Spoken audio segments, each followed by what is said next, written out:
Assalamualaikum apa saya Panda menikmati hidup seperti kami berempat. Nama saya Rana Umar. Nama saya Muhammad Yusuf. आपने हाजिर nama saya Abdul Rahim. nama saya Abdul Rahim. आज एक और video हाजिर हुए हैं। उस वीडियो का टाइटल है Indonesia fighter jet, how strong is it? Video created by behind Asia RUE बियासा संगत के अंदर हिब्बत एंड बागुस। जिन दोस्तों को ये वीडियो अच्छी लगी उसको लाइक करना, शेयर करना, कमेंट्स करना, इसके साथ चैनल को सब्सक्राइब करना। वीडियो के आखिर में हम आपके साथ अपने इलाके का इजहार करेंगे, उस वक्त तक हम साथ रहे हैं। Let's get started.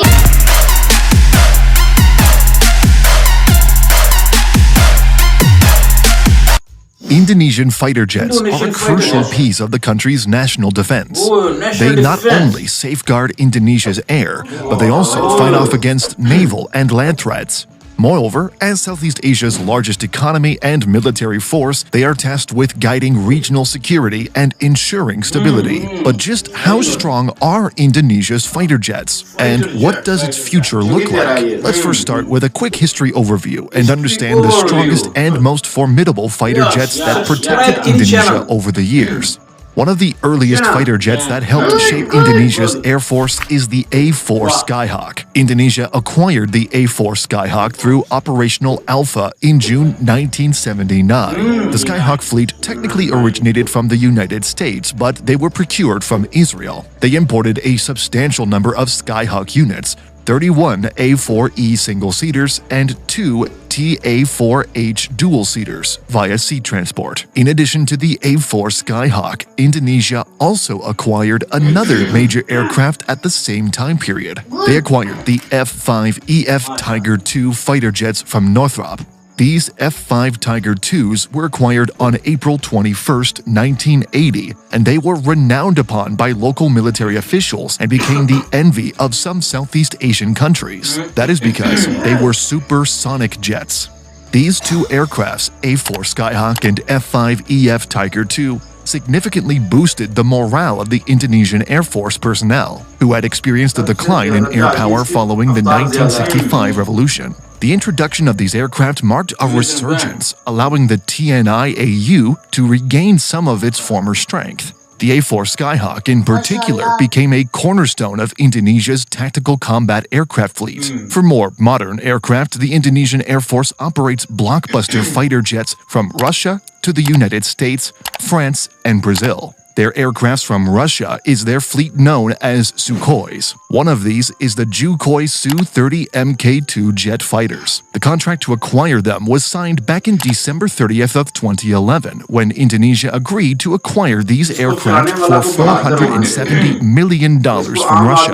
After this, the Indonesian Air Force would increase its Sukhoi fighter jets to 16. Prior to the acquisition, they were operating 10 Sukhoi jets, 6 Sukhoi Su-27 SKMs, and 4 Sukhoi Su-30 Mk2s. The contract to acquire some of these was from a $300 million contract in 2007, where Russia delivered 3 Su-30 Mk2s and 3 Su-27 SKM fighters. These Sukhoi aircraft are renowned globally. They were manufactured by the Russian Komsomolsk N.A. Amur Aircraft Production Association, and over the years, these aircrafts would be upgraded and improved, which made them much more viable to defend Indonesia's airspace. After a few years, the Indonesian government wanted to acquire more, but this time they wanted to acquire the Sukhoi Su-35. Unfortunately, by 2021, the deal was scrapped and instead opted in for a more Western aircraft. The government was scared to acquire more Sukhoi aircrafts due to the increasing tensions between Russia and the West. Had they acquired these aircrafts, the US and other Western allies might impose sanctions on Indonesia. They also have acquired fighter jets from Brazil.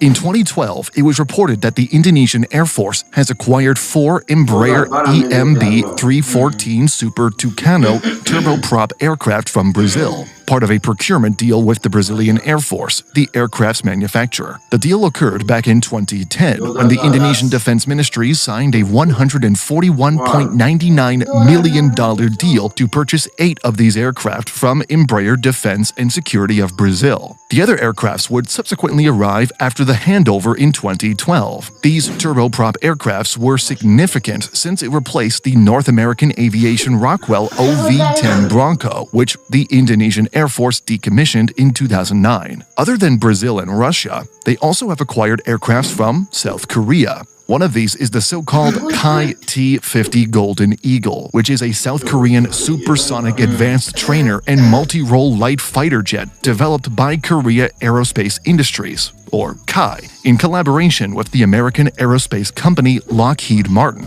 It was South Korea's first indigenous supersonic aircraft and one of the few supersonic trainers in the world. The acquisition process began in early 2011 when Indonesia decided to purchase a squadron of 16 T-50 Golden Eagle trainer jets. The $400 million deal was to see Korea sell these supersonic trainer jets to Indonesia. However, this deal was not finalized as Indonesia proposed exchanging its medium transport CN-235 airplanes for the T-50s to promote local products overseas and enhance bilateral cooperation. A few months later, on September 9, 2011, Indonesia and South Korea officially signed a Memorandum of Understanding, or MOU, to strengthen bilateral defense cooperation. Indonesia explored the possibility of buying T-50 jet fighters from South Korea, while South Korea considered purchasing CN-235 aircraft from Indonesia. Then a negotiation occurred as Seoul would be able to export the T-50 Golden Eagle. In early 2014, the Indonesian Ministry of Defense received its first 16 units of the T-50I Golden Eagle lead-in fighter training or lift aircraft from Kai. This procurement aimed to meet the strategic needs of the Indonesian Air Force.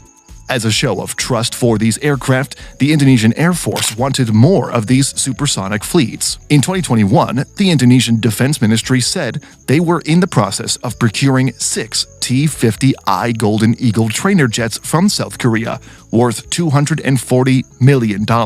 And finally, the last two remaining important fighter jets are none other than the F-16 Fighting Falcon from the United States and the upcoming Dassault Rafale from France. Let's first start with the F-16. The acquisition of the F-16 was long and mired with controversy. This started way back in the early 1980s when Indonesia began exploring options to replace its aging OV-10F Broncos, essential for protecting substantial gas claims in the South China Sea. In 1986, the TNI-AU selected the F-16 Fighting Falcon, and by 1989, the first F-16s were delivered under the Peace by Messina Foreign Military Sales Program.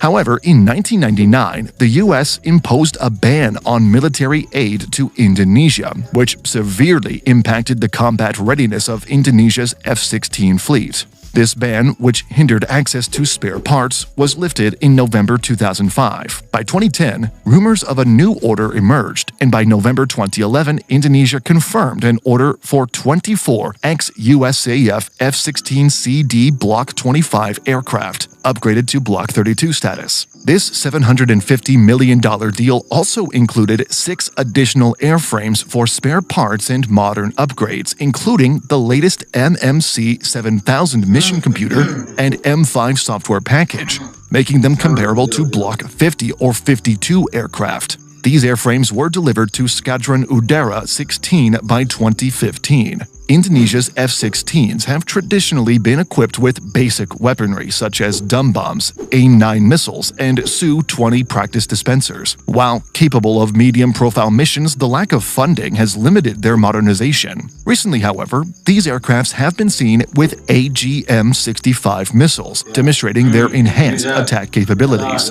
And finally, the most important aircraft is none other than the Dassault Rafale from France. In 2022, an order was signed when Indonesia said that they will acquire 42 Rafale fighter jets from France in a deal worth $8.1 billion. This agreement, which includes submarine development and ammunition, positioned Jakarta as the largest French arms client in the region. A year later, Dassault Aviation delivered 18 Rafale multi-role fighter jets to Indonesia as part of the acquisition program. By 2024, Indonesia has contracted the third and final batch of its planned acquisition of 42 Dassault Rafales. These Rafale fighter jets are a significant step into becoming a regional powerhouse. The Rafale is a twin-jet fighter aircraft capable of operating from both aircraft carriers and shore bases. This fully versatile aircraft is designed to perform a wide range of combat aviation missions, including air superiority and air defense, close air support, in-depth strikes, reconnaissance, anti-ship strikes, and nuclear deterrence. The Rafale entered service with the French Navy in 2004 and with the French Air Force in 2006. Since its combat debut in 2007, the Rafale has proven itself in various military operations, demonstrating its effectiveness and reliability. So, just how strong are Indonesian fighter jets? Well, after the acquisition of France's Rafale fighter jets, one can now see them as one of Asia's strongest air forces. After all, major Asian countries have also acquired these due to their powerful force. In May of 2015, Qatar signed a $7 billion contract with Dassault Aviation for 24 Rafale fighters, with an option for 12 additional fighters exercised in December 2017. Another acquirer was India, which selected the Rafale fighter jets in 2012 for a contract worth approximately $20 billion. Under this agreement, Dassault will supply 126 Rafale fighter jets, with the first 18 delivered by 2015, and the rest manufactured in India under a technology transfer to Hindustan Aeronautics Limited. But anyway, do let us know what you think. Thanks for watching. की video बहुत ही informative video थी और भाई ने काफ़ी अच्छी information दिया और इन्होंने बताया कि इंडोनेशिया कैसे वो जो है फाइटर जेट के लिहाज में बहुत ज़्यादा स्ट्रॉन्ग है। तो बाकी इंडोनेशिया हर चीज़ में बहुत ज़्यादा आगे है और बहुत ज़्यादा स्ट्रॉन्ग है माशाल्लाह, और फाइटर जेट में भी इंडोनेशिया बहुत स्ट्रॉन्ग है। और उन्होंने बताया कि कब से इंडोनेशिया के पास ये फाइटर जेट हैं और हमारी यही दुआ है कि अल्लाह पाक इंडोनेशिया को मज़ीद कामयाबी अता फरमाए, आमीन। और इन्होंने अच्छी मालूमात दी है, देखकर हमें काफ़ी ज़्यादा अच्छा लगा जी। माशाल्लाह इन लोगों को देख के माशाल्लाह बहुत मज़ा आया। हर किस्म का पहलू उन्होंने दिखा के तो अभी ने माशाल्लाह ज़बरदस्त ब्यूटीफुल, अल्लाह ताला और से दे उन्होंने। आमीन। बहुत अच्छा था, इतने ज्यादा एरोप्लेन ऐसे उन्होंने हर तरीके दिखाया। ओके, बहुत ही अच्छी वीडियो थी, बहुत ही अच्छे उन्होंने जहाज दिखाए, हर किस्म के मुड़कों के दिखाए हैं, वो बहुत ही अच्छे हैं थे। वो आपको यकीन आपको भी अच्छी लगी होंगी वीडियो। एंजॉय की होगी, आप लोगों ने भी एंजॉय किया होगा। अगर आपको हमारी आज की वीडियो अच्छी लगी, लाइक करना, शेयर करना, कमेंट्स करना, इसके साथ चैनल को सब्सक्राइब करना, साथ इंस्टाग्राम फेसबुक का लिंक भी डिस्क्रिप्शन में, इसको फॉलो करें। मिलते हैं इंशाल्लाह नेक्स्ट वीडियो पर। अपने ख्याल रखिए, टेक केयर एंड अल्लाह हाफिज।